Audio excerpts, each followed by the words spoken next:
আমার নাম জুনায়েদ খান। আমি সৌদি আরবিয়া জেদ্দা থেকে এসেছি, আর রিসেন্টলি বাংলাদেশে ভিজিট করতে আসি, যেটা এভরি 2 ইয়ারে করি। সো সরাসরি চলে যাচ্ছি ঘটনায়। সো ঘটনাটা হচ্ছে 2008 আর 7-8 এর দিকে, যখন আমি সামার ভ্যাকেশনে ঘুরতে বাংলাদেশে আসি। সো আমরা ঘুরতে আসলে আমার নানু বাড়ি থাকি আর কি। সো আমরা আসলাম, আর ওখানে আমার খালারাও ইন্ডিয়া থেকে এসেছেন, খালুরা দু ফ্যামিলি আসছেন, ইন্ডিয়াতে থাকে। তো আমরা গেট টুগেদার করলাম সবাই। ওনারা তো ইন্ডিয়াতেই থাকেন? হ্যাঁ, ওনারা ইন্ডিয়ার আর কি থাকেন আর কি। সো ওনারাও আসছেন, আমাদের সাথে দেখা করলেন। সো রাত্রে যেহেতু অনেক গেস্ট, আমরা সব একই রুমে ঘুমাইতাম। সো একদিন হঠাৎ রাত 3টার দিকে আমি আমার খালুর সাথে খাটে ঘুমাচ্ছি, আর নিচে আমার আব্বু আম্মু, আমার ভাই আর আমার মামা সবাই নিচে ফ্লোরে করে ঘুমাইছিল। সো আমি ওনার সাথে রাত্রে খাটে ঘুমাইছিলাম। তো হঠাৎ করে রাত মিডনাইটের সময় দেখি উনি আমার গলা চাপে ধরছেন। আপনার খালু? হ্যাঁ, আমার খালুটা গলা আমার চাপে ধরছেন। সো আমি হঠাৎ করে রাত্রিবেলা উঠে দেখি, ও মাই গড, এটা কি? সো ওনার দিকে তাকালাম, তো চোখ বড় বড় করে আর অনেক জোরে হাসলেন। হাসার পর আর কি আমি গলা টিপার কারণে আমার ঘুমটা ভাঙে যায় আর কি। সো আমি ওটা দেখে অনেক ভয় পাই। তো দেখে আমি সরাসরি নিচে ফ্লোরে লাফ দিয়ে দিই, আর যাই আমার মামার পায়ের উপরে পড়ে আর কি। তারপর আমি সেন্সলেস থাকি 10-15 মিনিটের মতন। তারপর আমার আম্মু আসে, আমাকে উঠাইলেন, সবাই উঠাইলো, কি হলো। সো আমি এতটুকু বললাম কি আমি আম্মুর পাশে ঘুমাবো, আর আমি ডিটেলে যাইনি হয়েছে কি আর কি। তো সকালবেলা উঠলাম, তো সকালবেলা উঠে সবাই আমাকে ঠাট্টামি করতেছে আর কি, মনে করছে কি যে হতে পারে কোনো নাইটমেয়ার দেখছি, এই জন্য আর কি আমি এভাবে করছি। আমি এটা বিশ্বাস করতে লাগলাম। তো তার ঠিক 1 সপ্তাহ পর আমার খালুর ফ্লাইট থাকে, উনি কলকাতা থাকেন আর কি। 1 সপ্তাহ পর কলকাতার ফ্লাইট থাকে ওনার বাসায়। সো খালা থাকে 1 সপ্তাহ উনি নানানদের সাথে টাইম স্পেন্ড করার জন্য। তো আমি আর কি খেলতেছিলাম আর কি, ওনার ফ্লাইট যেদিন গেছেন ওই দিন দুপুরবেলা আমি খেলতেছি। তো আমাকে খালা ডাকে বললো, জুনায়েদ এদিকে আসো। আমি গেলাম, যাওয়ার পর আমাকে বললেন কি, তুমি যে জিনিসটা দেখছো জুনায়েদ রাত্রেবেলা, ওটা কিন্তু সত্য। আমি বললাম কি, আমি তো কিছু বুঝতেছি না, তুমি ছোট ছিলাম, তো বুঝতাম না। তো আমি বললাম, আপনি আপনার কথাটা বুঝিনি আর কি সঠিকভাবে। তো খালা বললেন কি, তোমার বাসায় যারা বড়রা আছে ওদেরকে ডাকো। তো আমি আমার আম্মু, আমার নানি সবাই ডাকলাম আর কি। তো ওনারা আসলেন, আসার পর ওনাদেরকে বললেন কি, জুনিয়র যেটা রাত্রে শেষ করছিল ওটা কিন্তু অনেক সত্য। আচ্ছা। তারপর তো ব্যাপারটা আর কি আমরা বুঝলাম। তো উনি কাহিনীটা বললো, এটা হচ্ছে কলকাতায় কাহিনী যেটা হয়েছে আর কি, সেটাই মূল ঘটনা আর কি, যেখান থেকে স্টার্ট হয় আর কি। সো খালু একদিন মিষ্টির দোকানে যায় আর কি। এটা ইন্ডিয়া খুব ফেমাস মিষ্টির দোকান, প্রত্যেকটা ব্রাঞ্চ এদের প্রত্যেকটা সিটিতে, দিল্লি, বম্বে, এটা খুব ভালো একটা চেইন শপ, ওদের অনেক ফ্র্যাঞ্চাইজ আছে ওয়ার্ল্ড ওয়াইড। সো ওখানে গেলেন, তো যাওয়ার পর বসলেন, 2টা চেয়ার থাকে। আপনারা সবাই জানেন সাধারণত কি যে মিষ্টির দোকানে জিনের অনেক বড় একটা ইম্প্যাক্ট থাকে আর কি, যেটা সাধারণত বলে। আমি কিন্তু এর আগে এরকম ধরনের কথা বলেছি, পুরান ঢাকা বা বিভিন্ন জায়গায় এরকম আছে। আর সবচেয়ে অবাক ব্যাপার যেটা রাসেল ভাই, যে মিষ্টির দোকানটা রাত যদি সারাদিনে কোনো সেল না করতো, রাত 3টা পর্যন্ত খোলা থাকতো আর কি। কে আসতো মিষ্টির দোকানে, কে টাকা রেখে যেত, কে মিষ্টি নিয়ে যেত, মিষ্টি শেষ হয়ে যাচ্ছে, দেখতেছে চোখের সামনে, দারোয়ানরা দেখতো। বাট ওখানকার ওনারা কিছু করে না, যেহেতু বিজনেস ওটা একটু অ্যাভয়েড করতো আর কি। তো এরকম অনেক মিষ্টির দোকান রিলেটেড অনেক আছে আর কি। তারপর আর কি আমার খালু, তো ওখানে 2টা চেয়ার থাকতো। আপনি অনেক সময় নোটিস করবেন, চেয়ারটা ছিল বাথরুমের পাশে, স্টাফ বাথরুমদের যারা। আমি আবারও বলছি, বাথরুমের পাশে কিন্তু চেয়ারটা ছিল। এটা কিন্তু এটা একটা অবাক ব্যাপার। তো খালু কি হলো জানি না, উনি ওই চেয়ারে গিয়ে বসলেন আর কি ওই দিন। তো বসার পর 10-15 মিনিট বসলেন। তো হঠাৎ করে 2-3টা স্টাফ মেম্বার আসে, উঠালো নাকি, ওরা এখানে উঠেন, এখানে খুব খারাপ জায়গা, এখানে বসা নিষেধ লোকাল মানুষদের। উনি বলেন, লোকাল মানুষদের হলে চেয়ার এখানে রাখছেন কিসের জন্য? কিছু বলে না ওরা, বলে আপনি বাসায় যান। বাসায় আসার পর যেটা পজিশনটা হয় আর কি, বাসায় যাওয়ার পর খুব অবাক ব্যাপার রাসেল ভাই, অনেক জ্বর হওয়ার পর রুম বন্ধ করে রাখতেন, কোনো ধরনের আলো নিজের গায়ে শরীরে লাগাতেন না, আর খালি বাথরুম যেতেন, আসতেন বাথরুম যেতে, আর 2-3 কিলো ভাত বলতেন পাকানোর জন্য, আর উনি 2-3 কিলো ভাত একা খাই নিতেন। সো ব্যাপারটা দেখে 2-3 দিন দেখছে সবাই। 2-3 কিলো চালের ভাত খাওয়া কিন্তু অনেক কঠিন অনেক ব্যাপার। কঠিন। সো এটা 1 কিলো খেলে একটা কথা ছিল, সেটাই 2-3 কিলো ইটস নট নর্মাল। প্রায় 10 জনের খাবার উনি খাচ্ছেন। হ্যাঁ, এটা খুবই একটা উইয়ার্ড ব্যাপার। সো বেসিক্যালি ওনার আম্মা দেখে বলে জ্বরের ব্যাপারে তো এত খাওয়া তো মানে আমি বুঝতেছি না, এটা তো এত এরকম হওয়ার কথা না। তো প্রত্যেকদিন আর ওনার একটা সিম্পটম ছিল রাসেল ভাই, প্রত্যেকদিন রাত্রে উঠে কাঁদতেন, আচ্ছা কিছু কিছু রাতে কাঁদতেন, কিছু কিছু রাতে হাসতেন এন্ড অল দ্যাট, এরকম একটা সিম্পটমস দেখা পড়তো। খালি রুম অন্ধকার করে থাকতো, সিক লিভ নিয়েছিলেন উনি। তো এই আর কি রাসেল ভাই। তারপর একদিন রাত্রে তো থার্ড নাইট যেটা হয়, প্রফেশনাল থার্ড নাইট যেটা হয়, একটা খালু ঘুমিয়ে আছেন খালুর পাশে। তো খালু রাত্রে 3টা-4টার দিকে উঠে এক ধরনের উইয়ার্ড কান্না করছেন, একা একা একা একা শুয়ে শুয়ে কান্না করছেন। আর হাত দিয়ে কিছু সরাচ্ছেন, এদিক কোনো বিড়ালের আওয়াজ করছেন, এদিক কোনো বুকের উপর কোনো বিড়াল করছে। তো এরকম করতেছে। তো খালা উঠলেন, উঠে বললেন কি ব্যাপার, তুমি মনে হয় রাত্রে খারাপ স্বপ্ন টপ্ন দেখো প্রত্যেকদিন রাত্রে, তুমি এক কাজ করো, আল্লাহ আল্লাহ করো। আচ্ছা নামাজি মানুষ ছিলেন। নামাজি মানুষ, দুজনই নামাজি মানুষ আছে ভাই। তো উনি বললেন আল্লাহ আল্লাহ করো, আল্লাহকে মনে করো, ইনশাআল্লাহ তোমার ইয়াটা দূর হয়ে যাবে। তিনি উঠে বসে গেলেন, বসে ওনার দিকে তাকে অনেক হাসলেন।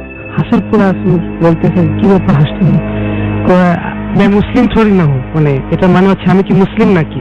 আচ্ছা আচ্ছা আচ্ছা, আপনার চাচার মুখ দিয়েই বলছেন এই কথা। আর নামাজি মানুষ যদি যদি এরকম কথা বলে নামাজি মানুষ, জানেন তো ব্যাপারটা খুবই বিয়েড। আমার খালা বিয়েড, মানে এই জিনিসটা দিয়ে খুব বিয়েড ফিল করলেন। সরাসরি গিয়ে লাইট জ্বালেন, ভয়ের চোটে লাইট জ্বালানোর পর খালা বসে আছে। যখন হিপনোটিজমে হয়, যখন মানুষের একটা ধ্যান থাকে, যখন একটু ভাঙে গেলে একটা কোনো কিছু থেকে বেরিয়ে আসার পরে অন্যরকম হয়ে যায়। হ্যাঁ হ্যাঁ হ্যাঁ, তুমি ভাব নর্মাল হয়ে গেলে হঠাৎ করে। বলে কি ব্যাপার, তুমি লাইট জ্বালালে, লাইট বন্ধ করো, আমি ঘুমাবো, কালকে আমার অফিস আছে। আচ্ছা। তো খালা বললো না, তোমার তো আমি মাত্র তোমাকে কি জিজ্ঞালাম, আল্লাহর জিকির করতে বললাম, আল্লাহর সূরা পড়তে বললাম, তুমি তো পড়লা না, তুমি বলতেছো আমি মুসলিম নাকি। খালু বলে এটা কি বলো, আজকে কত তারিখ? খালু বলে ঘুম, আমার কালকে অফিস। তো খালা বলে তুমি তো 3 দিন ধরে অফিস যাচ্ছ না। আচ্ছা, আজকে কত তারিখ? বলে আজকে 29 তারিখ। আজকে 29, বলে না আজকে 26 তারিখ, আজকে তো আমার অফিস যাওয়ার কথা। তো তুমি 3 দিন ধরে অফিস যাওনি, আর তোমার জ্বর অনেক এইতে। তো খালু বুঝে গেলেন কি মিষ্টির দোকানের কিছু কাহিনী। তো খালু বুঝলেন ঠিক আছে, তুমি কাজ করো, লাইটটা বন্ধ করো।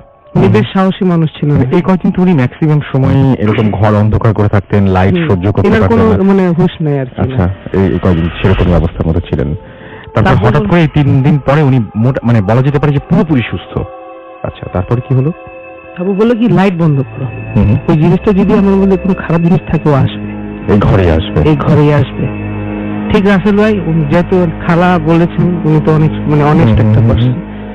সো উনি বলে উনি ক্লিয়ারলি দেখতেছেন একটা শ্যাডো আসছে, আর ওনার শ্যাডোটার পা গরুর পা বা ঘোড়ার পা যেরকম হয়, আর ওনার একটা তেল ছিল, মানে ক্রোকোডাইলের যেরকম তেল হবে, মানে লেজ, হ্যাঁ লেজ আর কি, কুমিরের আর কি লেজ টাইপ, আর একটা সিং ছিল, কোনো চোখ নাই কিছু নাই, আর হাতটা আর কি কিন্তু মানে চোখটা কোনো কিছু ছিল না, দেখতেছেন আর সামনে দাঁড়ায় আছে, দুজন নামাজি মানুষ। সো অনেকক্ষণ এরকম দেখার পর খালা তো একদম শক, কি বললো কিছু বুঝতেছে না। তো ওই খালু বলে কি তুমি কি চাও আমার থেকে, ও কিছু বলতেছে না। ওই যে স্পিরিটটা, মানে স্পিরিট বলবো হিন্দু জিনটা যে বলতেছে সোজা সোজা, ও না খালুকে বলতেছে কি তুমি ঘুমায় পড়ো। সো খালু বলতেছেন কি যে তুমি কে, কোথায়। তো এরকম কথা বলতে বলতে ওই জিনিসটা পালায় যায়, এই রুম থেকে ওই রুম করে, আবার খালু ওনার পিছে পিছে যায়, একজন খালু ওনার পিছে পিছে যাচ্ছেন আর কি, আবার এই রুম থেকে পালায় পড়তে, মানে এরকম অনেক ধরনের মানে লুকাচুরি একসঙ্গে দেখছেন।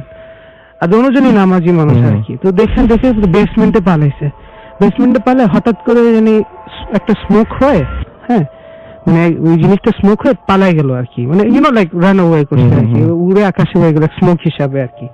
তারপর ওইগুলি দেখে দুজনই শখ, এটা কোনো মানে নর্মাল মানুষের কাছে এত নামাজ পড়ে আমরা, এটা তো কোনো হওয়ার কথা না কোনো।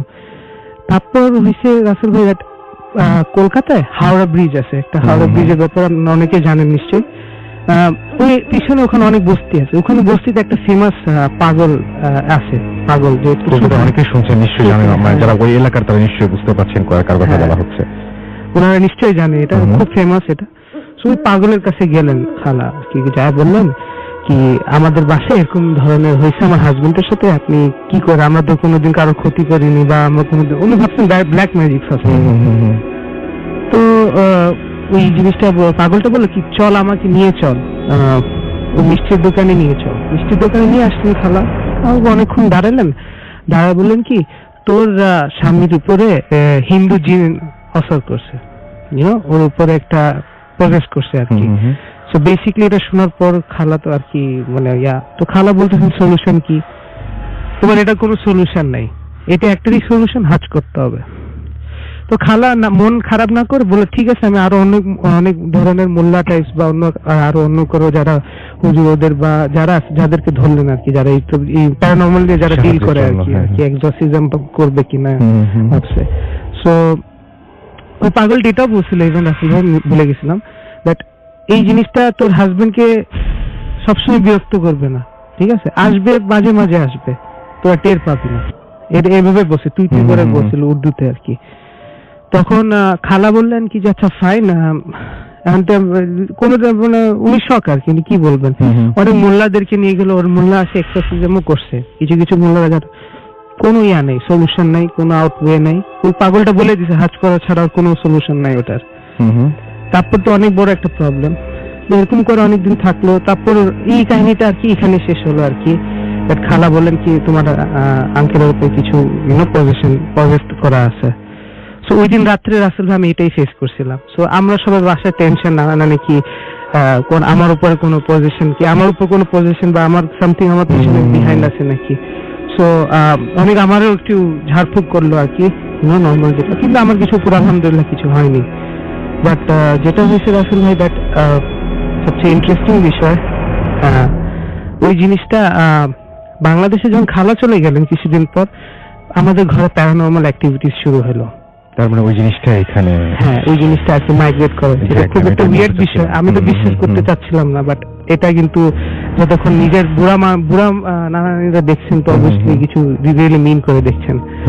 সো রাত্রে হয়তো রাসেল ভাই দ্যাট মার্বেল নর্মাল যেটা হয়, মার্বেল ফালায় দিল, দৌড়াদৌড়ি, তারপর কান্দাকাটি, লাইক আওয়াজ, কান্দার আওয়াজ শোনা যাচ্ছে, অনেক ধরনের কান্দা। আর সবচেয়ে ইন্টারেস্টিং বিষয় রাসেল ভাই মন্তর, ইভেন আপনি যদি বাসাটায় যান মন্তর পড়ে জিনিসটা, এবং সেটা শোনা যায় আমার নানির কানে অনেকবার আসে মন্তর পড়ে যায়, এভাবে অনেক ধরনের ট্রাভেল করে। আর সবচেয়ে ওয়েট বিষয় হচ্ছে কান্দার আওয়াজ অনেক, আমার মামা সবাই ফেস করছে ওই কানটা। তো আস্তে আস্তে আমাদের ঘরে থাকা মানে হারাম হয়ে যায় আর কি, ওই ঘরে থাকা ইম্পসিবল হয়ে যায়। সবসময় ওখানে থাকেন, যে কয়দিনের জন্য আসতেন সে কয়দিন আমরা এই বাসে 8 বছর ছিলাম, ওনা খালু দেওয়ার পর থেকে এই কাহিনী হলো। তো যখন এই প্যারানর্মাল হতো তখন আমরা ভাবছিলাম খালাকে একটু ফোন করে জানাই। তো খালা বললেন যে আমরা যা ফোন দিতাম না, আমরা অনেক হুজুর মোল্লাদেরকে আনছি, কোনো কিছু হলো না, যে বলে ঘর বন্দি করা, ওটা কোনো কাজে ছিল না। তো আমরা ভাবছিলাম কোনো ব্ল্যাক ম্যাজিক করলো নাকি, নাথিং, ওদের কোনো ট্রেস পাচ্ছিল না আর কি, খুব ডিফিকাল্ট বিষয়। সো পাগলের কাছে গেল আর কি আমার খালা কলকাতায়, আমরা ফোন করার পর। তো গেলেন, ওই পাগলটা হাসতেছে, হ্যাঁ ওনাকে দেখে অনেক হাসতেছে। তো খালা বললেন কি ব্যাপার আফাস কি রে, মানে ওরা বলে কি আপনি হাসতেছেন কেন? তো পাগলটা সবাইকে তুই করে বলতো। ও বললো কি যে তুই জানিস তোর হাজবেন্ডকে ছাড়ে দিছে। আচ্ছা, খালা একটু বিয়েড হবে কেন, এটা কি কথা? বলে হ্যাঁ এখন থেকে তোর বাবা মার বাসা পছন্দ হয়েছে, এবং সে না জেনেই এগুলো সব বলে দিচ্ছে। হ্যাঁ এটা উইয়ার্ড বিষয়।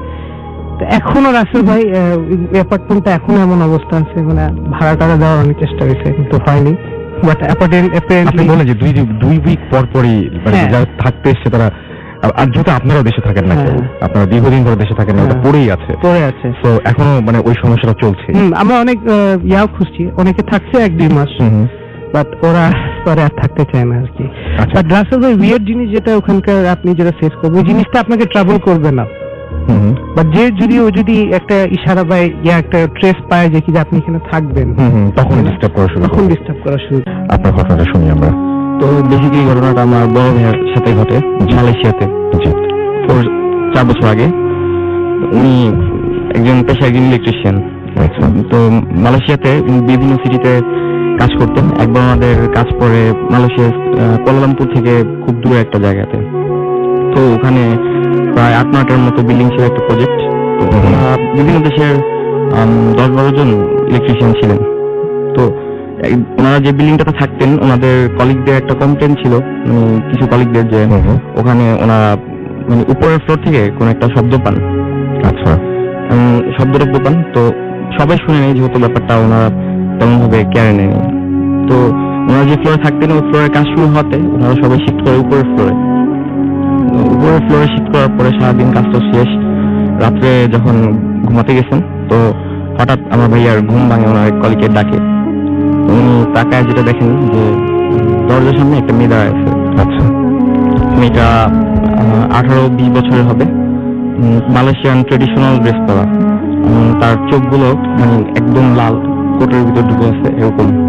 আর মেয়েটা তাকে মানে কি যেন খুঁজতেছে, এবং তার ফেসের একটা সাইড সম্পূর্ণ মানে পুরা ঝলসানো।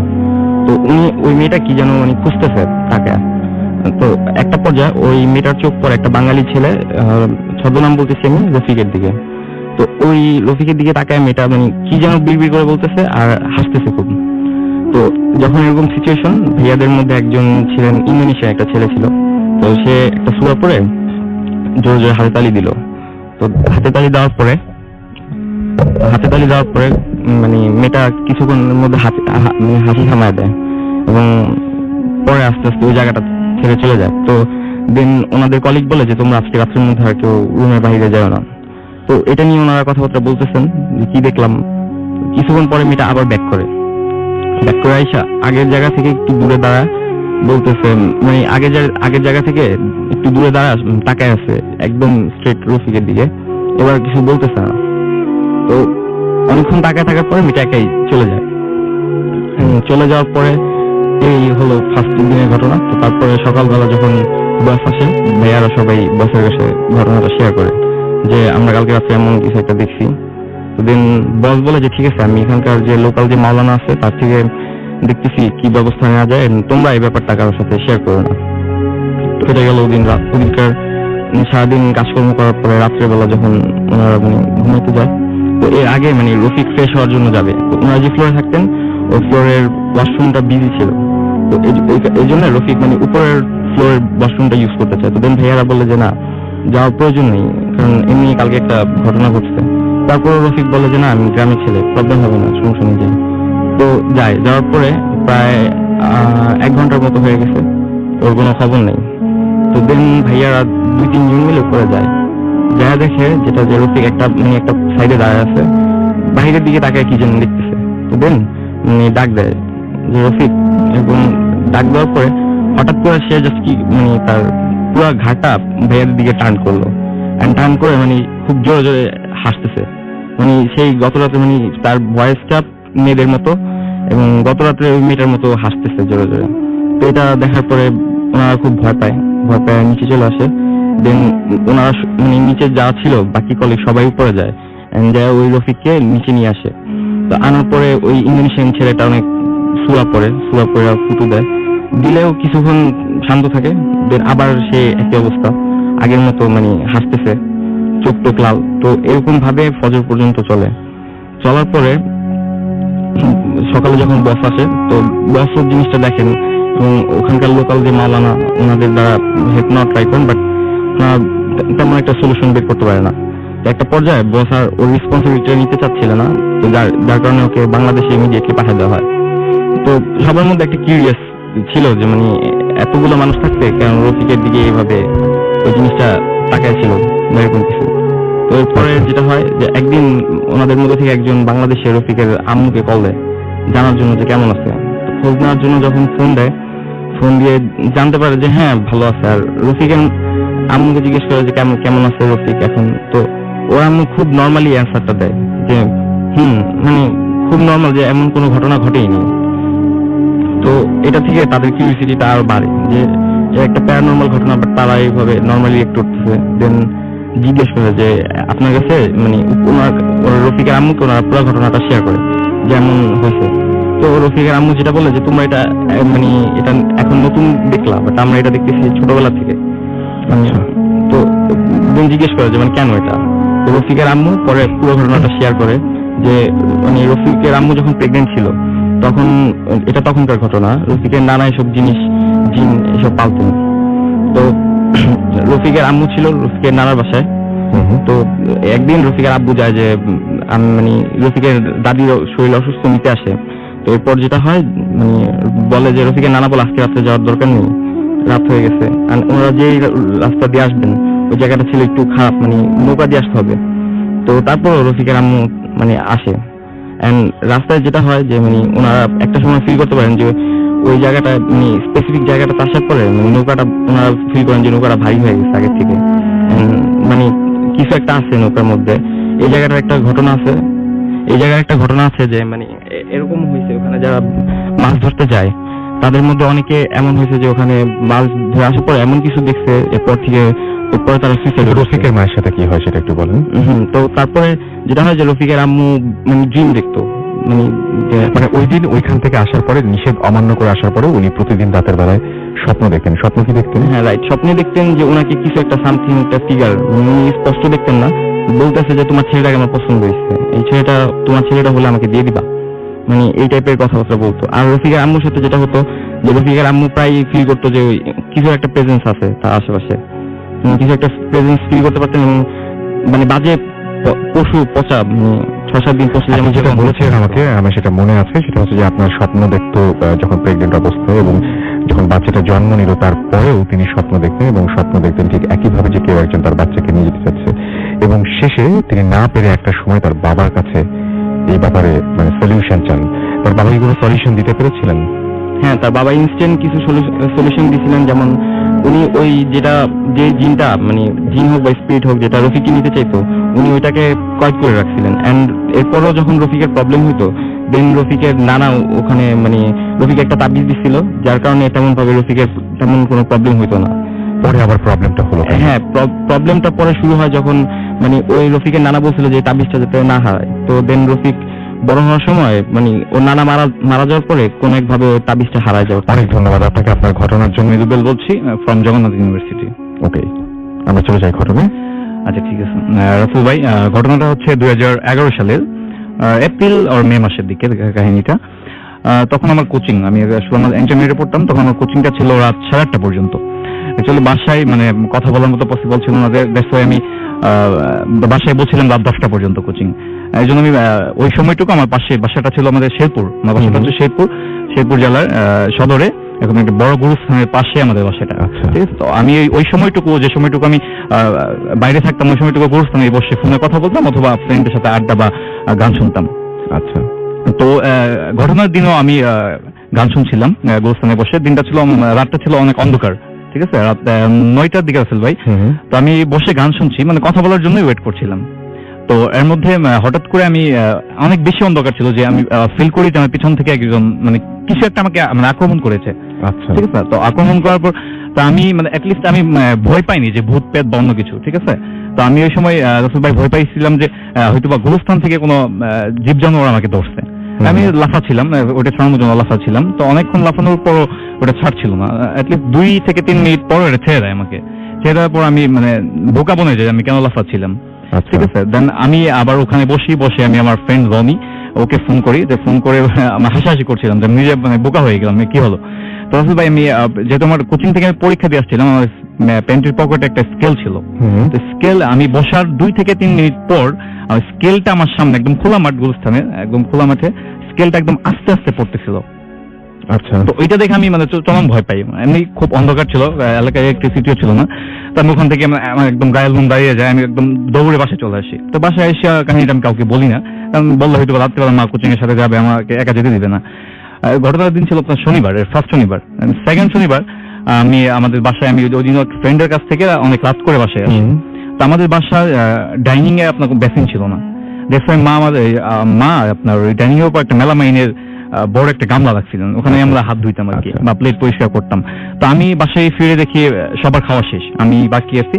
তো আমি এসেই দেখি গামলাটা একদম পানিতে ভরা, মানে হাত ধোয়ার কোনো ওয়ে নাই। তো আমি বাসায় চিল্লাইতেছিলাম যে এটা মানে পরিষ্কার করে কেন রাখে নাই। তো অনেকক্ষণ চিল্লাচিল্লি করবো, আমি খাইতে বসি না তখন আর কি, আমি বসবো, জাস্ট চেয়ারটা আমি টান দিছি, আমার ডাইনিং এর সাথে আমার হাত বা আমার বডি কোনো টাচ লাগে নাই।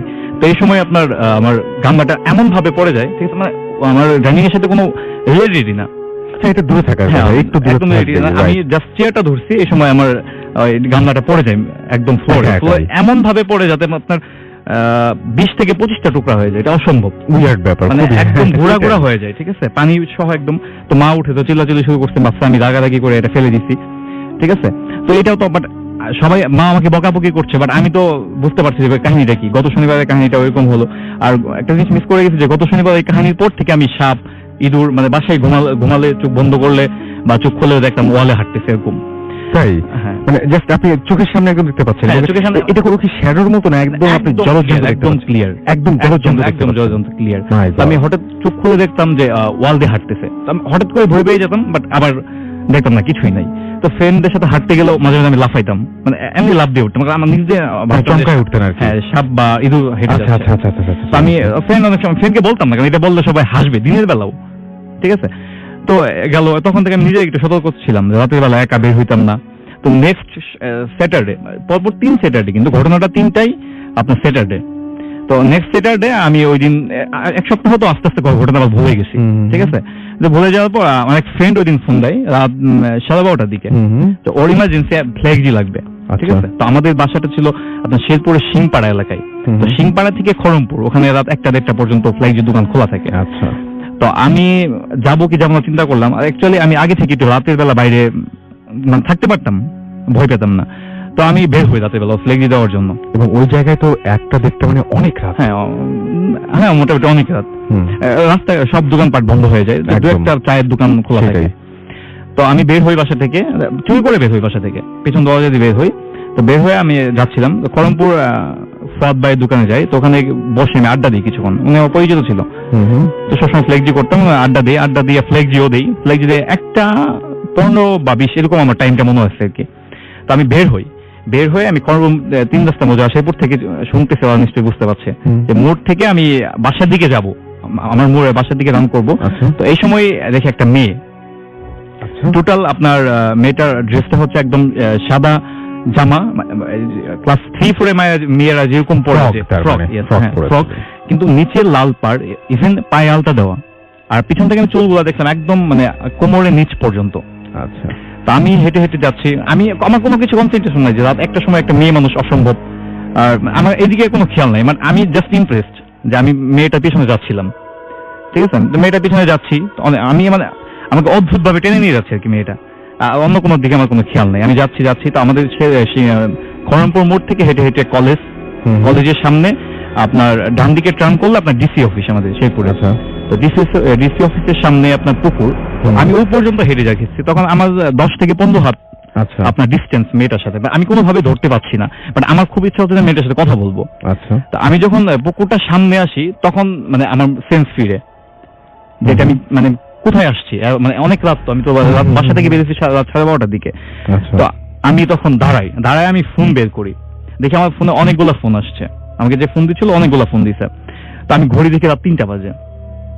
আচ্ছা। তখন আমি শকড, মানে আমি তখন ভয়টা পাই। আমার একদম মানে অন্ধকার এবং ওইদিকে রুট লাইট গুলো অফ থাকে, নষ্ট থাকে, অনেক অফ থাকে। তো আমি ওই সময় প্রচন্ড ভয় পাই এবং দাঁড়াই যাই ওখানে। আমি দাঁড়ানোর সাথে মেয়েটাও দাঁড়াইছে। আমি ঘড়ি যখন 3টা দেখছি, কারণ আমি খড়মপুর থেকে ডিসি অফিসে আসতে আপনার 15 মিনিটের বেশি লাগার কথা না, হেঁটে আসলে 12 থেকে 15 মিনিট লাগে। তো আমি রাত 3টা বাজে কিভাবে সময়, এত বেশি হাঁটি নাই, রাইট, ঠিক আছে। তো আমি রাসেল ভাই তখন দেখি মেয়েটা আমার দিকে আসতেছে, ঠিক আছে। আমি জাস্ট তাকায় আছি, ইভেন আমি নড়তেও পারছি না, দৌড়াতেও পারছি না। আমি একদম ঠান্ডা, একদম জমে গেছে। তো এই সময় আসছে, তো এসে মেয়েটা আমাকে টাচ করে। আমাকে টাচ করার সাথে সাথে আমি জ্ঞান হারাই, ঠিক আছে। টাচ করার সাথে সাথে জ্ঞান হারাই। তো জ্ঞান আমার যখন ফিরে, সবচেয়ে ইম্পর্টেন্ট এটা হচ্ছে যে আমি যখন জ্ঞান ফিরে তখন আমি গুরুস্থানে। এর আগে বলেন, এটা খুব অদ্ভুত ব্যাপার। আমি আর ছোট থেকে মানে আমি ওই জায়গাটাই, যে জায়গাটা বেশি খেলাধুলা করি, ইভেন কথা বলি, ফার্স্ট ঘটনা যেখানে হয়েছে, ইভেন সবসময় ওই জায়গাটা দিয়ে থাকি। ইভেন আমি রাত 12টা, 1টা, 2টা, 3টা সবসময় ওখানে যাইতাম, যেখানে সন্ধ্যার পরে অনেকে যাইতে ভয় পাবে একা। তো আমি জ্ঞান ফিরে আমাদের এলাকায় একটা মিয়াদ ভাই, মানে আমাদের সিংপাড়া মিয়াদ ভাই সবাই চিনবে মানে এলাকার। তো উনি এসে আমাকে আমার ঘুম ভাঙায়, আমাকে জাগায় আর কি। আমি উঠি, ওঠার পর আমাকে বলে তুই এখানে শুয়ে আসছিস কেন। আর ব্যাপারটা ওর কাছে হয়তো ওয়ার্ড লাগে না, কারণ ও জানে যে আমি এই জায়গায় এসে ফোনে কথা বলার জন্য বা যেখানে কারণে হোক আমাকে কেউ খুঁজে না পেলে আমাকে ওখানেই পাবে। তো আমি আমি তো অবাক হয়ে যাই যে আমি এখানে কিভাবে, তখন আমার পুরো রাতের কাহিনীটা মনে পড়ছিল। ইভেন বাসায় এখন আমার ভাইয়া শুনছে, জুয়েল, ও সিলেট থাকে, ওই দিন সকালবেলা বাসায় গিয়ে আমাকে মার খাইতে হয়েছিল যে আমি রাতের বেলা বাসা থেকে চলে গেছি। আচ্ছা, ঠিক আছে, ও আমাকে মারছে, তারপর আমি কাহিনীটা ওকে, মানে ও তখন বলা হয় নাই, পরে অবশ্যই শেয়ার করা হয়েছে। এই ছিল আমার কাহিনী রাসেল ভাই। তো হ্যাঁ, তো বেসিক্যালি স্টোরিটা হচ্ছে ইন্ডিয়ার লাদাখ। আপনারা অনেকে ছিলেন, খুব একটা ফেমাস টুরিস্ট স্পট, বাট ওখানে অনেক প্যারানর্মাল হয়। আর আমার ফ্রেন্ড যেটা বলেছেন ওনার আত্মীয়র সাথে, মানে এটা ঘটনা আর কি। আর এটা নিয়ে ইন্ডিয়ান টাইমস আর ইন্ডিয়ান অনেক নিউজ পেপার মেনশন করছি না, যেটা ভুলে মেনশন করে ফেলছি, বাট আর্টিকেলও লেখা হয়েছে। আচ্ছা, ইভেন একটা ফেমাস শো করা হয়েছিল, মানে প্যারানর্মাল শো, ওখানে অনেক এই জিনিসটা নিয়ে টানা হয়েছে। এটা একটা ট্রু স্টোরি আর কি। সো বেসিক্যালি এটা হচ্ছে একটা ফ্যামিলির, যেটা একটা ফ্যামিলিতে বাবা, মা আর একটা মেয়ে। সো বেসিক্যালি যেটা হয়, ওরা তিনজন মিলে হানিমুনে যায়, মানে ওর আব্বু, ওর আম্মু আর ওনার যে মেয়েটা থাকে, ওনারা সবাই হানিমুনে যায় কিছুদিন পর। সো সবাই যায় একসাথে। হানিমুন বলতে গেলে একটা ছোট একটা লাদাখের ট্রিপ, ঠিক আছে। সো ওরা যাওয়ার পর ওর মাকে হঠাৎ করে একটা হোটেল ছিল, হোটেলের নাম নিচ্ছি না, সো ওই হোটেলের গার্ডেনে যখন ওরা যায় তখন ও পজেস হয়ে যায়, মাটা, ঠিক আছে। পজিশন হওয়ার পর পরে যেটা জানলো, অনেকে ওখানে প্রিস্ট দেখালো। তো উনি বোম্বেতে যখন আসে ওনার ইয়াতে, তো বোম্বেতে আসার পর ওনাকে মানে দেখা গেল 7টা জিন পজেস্ট করছে ওনাকে। আচ্ছা, আর অনেকে বলে 7টা স্পিরিট, যেটা ইংলিশে বলে আর কি। তো করার পর ওর মাকে 12 বছর প্রায় রাসেল ভাই হিন্দু পণ্ডিত থেকে শুরু করে মুসলিমের মোল্লার থেকে শুরু করে সবার কাছে গেছেন আর কি, সবার কাছে গেল আর কি, সব রিলিজনের গেল, কোন সুফি লোকদেরকে দেখো দরবার দেখালো, কিচ্ছু হলো না। আর 12 বছর আর কি ওই জিনিসটা পজেস করে আসে, 7টা জিন আর কি। আচ্ছা, সো করার পর যখন মেয়েটা বড় হয় আস্তে আস্তে, তখন একটা মোল্লা, একটা খুবই ফেমাস মোল্লা, যেটা একটা জায়গা আছে, না মেনশন করবো না মোল্লাটা কোথা থেকে। সো উনি বলেছেন কি, তুমি একটা কাজ করবা, যখন তোমার মেয়ে 18 বছর, তোমার মেয়েকে মা থেকে দূর করে দিবা। অথচ মাটা একটা রুমে পড়ে থাকতো, কেউ ওখানে ঢুকতো না, কোনো খাওয়া নেই, পা হাত মোড়াতো, উইয়ার্ড পজিশন নিত। আমরা জানি আমাদের বডিতে 206টা বোন, 206 বোনস থাকে, এমন কোনো বোন নাই যে সে ভাঙে নেই, ভাঙতো, মোড়াইতো হাত, মানে মাটা পজিশন কারণে, যেটা নর্মাল ছবিতে দেখা হয় ওভাবে করতো। তারপর করার পর তো একে বড় হলো কি মাথায় দূর, যাতে ওর মেয়েকে পজেস না করে পরে। তো অনেকক্ষণ পর 18 বছর যখন মেয়েটা হয়েছে, মেয়েটা ইউএসএ চলে যায়, ইউএসএ থেকে আবার আসে বাড়িতে, মাকে তো দেখতে দেন ওর বাবা। তারপর আর কি যেটা হয়, ওর মেয়ে যখন ইউএসএ তে যায়, তখন একটা খুব ফেমাস, একটা খুবই যারা এক্সোরসিজম প্রফেশনাল আছে, যারা হিডেন থাকে, বুদ্ধিস্ট কিন্তু ওই প্রিস্টটা। আচ্ছা, তো ওকে ডেকে নিয়ে আসলো আর কি ইউএসএ তে, মাকে ঠিক করানোর জন্য, যাতে ওর মাকে দেখবে আর কি। সো ওরা চেষ্টা করছে লাস্ট টাইম একটা এক্সোরসিজম পারফর্ম করতে, যদি এইটাই সবচেয়ে মানে আজব টাইপের এক্সারসাইজ। হ্যাঁ, সেটাই। এক্সোরসিজমের কিছু রুল হচ্ছে, যেটা যখন একটা মানুষ পজেস্ট করে আছে, ও চোখে না দেখতে। আমি সবার জন্য একটু বলি যে এক্সোরসিজম হচ্ছে, আমরা যেটা বলি, আমাদের এখানেও বলা হয় যে কোনো কিছু ছাড়ানো আর কি।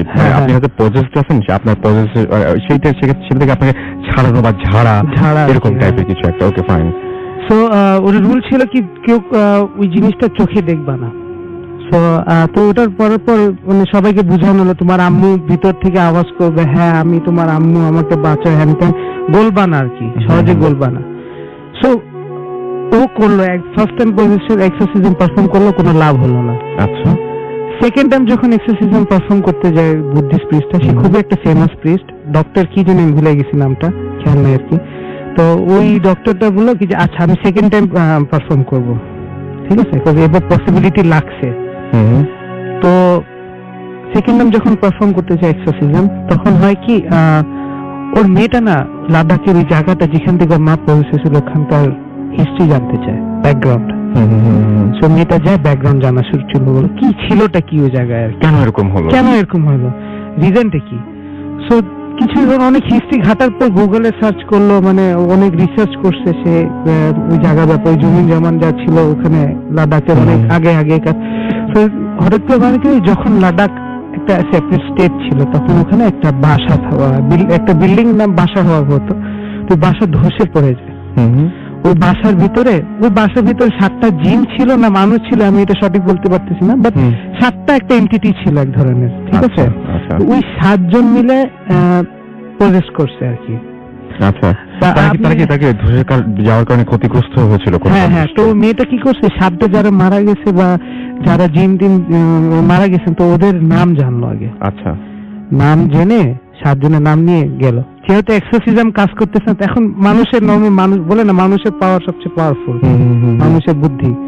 সো কি করলো, 7 জনের মানুষের নাম জানলো, নাম জেনে গেল ও ইয়ার কাছে। এক্সোসিজম পারফর্ম করছে, নর্মাল হচ্ছে না, অনেক চেষ্টা করে হয় না, মানে রোজ ওয়াটার ছিল, মানে কিছুই হয় না। আরে বুদ্ধিস্টের এক্সোসিজম খুব ডিফারেন্ট হয়। বুদ্ধিস্টের এক্সোসিজম হয় ওরা এক ধরনের বাঁশি বাজায়, ঢোল বাজায় এক ধরনের, আর ওকে সার্কেল করে অনেকগুলি বুদ্ধিস্ট প্রিস্ট মিলে এক্সোসিজম পারফর্ম করে। ইউটিউবে দেখতে পারবেন। আর যেহেতু করতে তো হচ্ছে না আর কি, তো অনেক হচ্ছে না। তারপর মেয়েটা কি করলো, মেয়েটা যে ওর মার কাছে গেল, গিয়ে বললো, হ্যাঁ অমুক তোমাদের 7 জনের মধ্যে এই লোক, মনে করেন এক্স আর কি লোকের নাম, তোমাদের 7 জনের মধ্যে যে নাম এক্স আছে, ও আমার কাছে আসছিল কালকে রাত্রে। আচ্ছা, ও বলছে আমার বাসায় একা, আমার সাথে আমাকে ও একা প্রজেস করবে। এটা ট্রিক আর কি, মাইন্ড ট্রিক। ওদের ভিতরে 7টা জিনের মধ্যে একটা ঝগড়া লাগানোর জন্য। তো এভেন্চুয়ালি এটা কাজ করলো। তো ও প্রথমে ওই 7 জন শক হলো কি, তুই কেমনে জানলি কি যে আমাদের নাম এটা? ওরা তো শক। তো ওদের মধ্যে একটা ফাইট শুরু হয়ে গেল। ওখানে খালি কর্নারের রুমে মানে 7টা ভয়েসের কথা হচ্ছে। ওরা মানে সবাই শুনতে পাচ্ছে, সবাই দেখতেছে, 7 জনের সাথে আলাপ করতেছে। Very interesting. হ্যাঁ, ওরা আলাপ করতেছে। ও বলে না আমি ছাড়বো না, মানে আমি থাকবো। ও বলে না আমি থাকবো।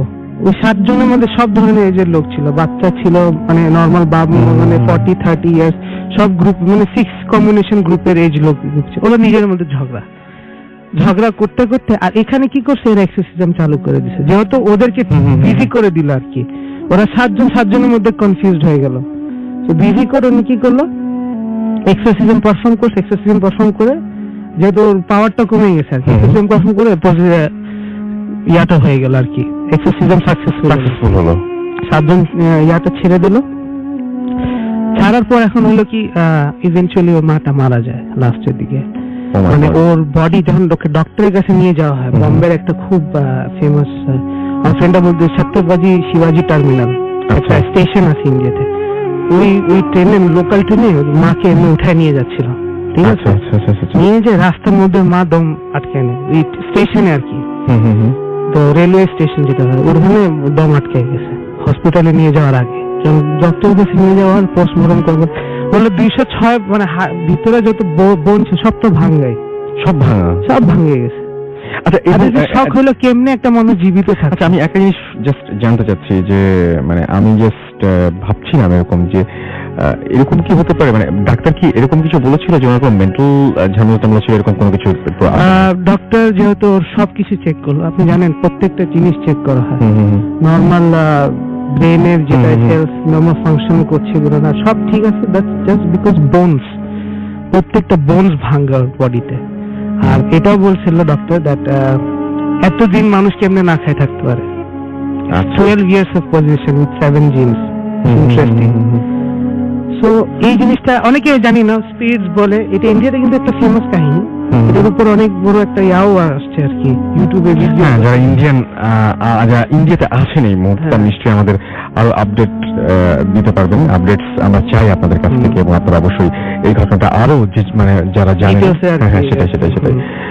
সো বেসিক্যালি তো ডক্টর গেল, তো চেক করলো, ডক্টর তো বললো এরকম কেস তো আমি আমার লাইফে ফার্স্ট টাইম দেখছি আর কি। সো বেসিক্যালি মা ইভেন্চুয়ালি মারা যায়, এটা খুব একটা বড় লস। আই হোপ মানে এটা খুব একটা বড় লস আর কি, এটা খুব আর্টিকেলসে আসলো, মানে হইচই করলো আর কি স্টেটের মধ্যে। ইন্ডিয়ার নর্মাল স্টেট নিউজ পেপার যেটা হয়, মহারাষ্ট্র নিউজ পেপার, ওখানে অনেকবার পাবলিশ করা হয়েছে আর কি। তো এই আর কি ঘটনাটা রাসেল ভাই, 7টা জিনের